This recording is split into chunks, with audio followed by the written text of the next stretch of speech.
Downloaded is the documentary that follows the meteoric rise and fall of Napster, the music file sharing site that basically shook the music industry and sparked a digital revolution. We caught up with Alex Winter, the filmmaker behind the doc, who was here at Hot Docs Festival in Toronto. What was it that made you want to tell this story right now in 2013? I was interested in telling this story in 2002, 2003. But there weren't that many people in those days that were really using the net. There was no context yet for what to us was clearly a revolution on many different fronts. I think a lot of people still think of music file sharing as stealing. So what would you say to those people in terms of them thinking of the founders, the co-founders of Napster being ultimately criminals? I think that for me, Napster wasn't even about music, much less about file sharing. And that was sort of what connected me with Fanning and Parker from the beginning.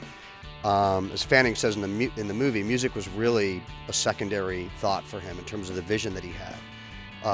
The vision that he had wasn't about file sharing, it was about a global community and about information and human transference and connectivity. So speaking about global community, do you think something like Facebook or MySpace or all these other sites that have come up since Napster, do you think they would exist had Napster have never been founded? Fanning is very modest and would never take that kind of ownership.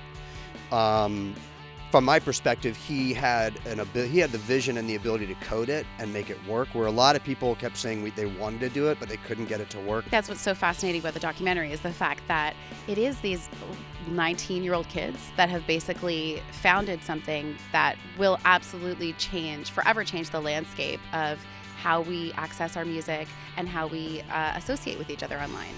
Yeah, absolutely. I mean, I think that, there are many things about any kind of seismic cultural change that are painful. From my perspective, these technological shifts have much more to offer in the positive than the negative if people would accept them and actually utilize them rather than just raise their fist and shake their fist at these changes, which are here already.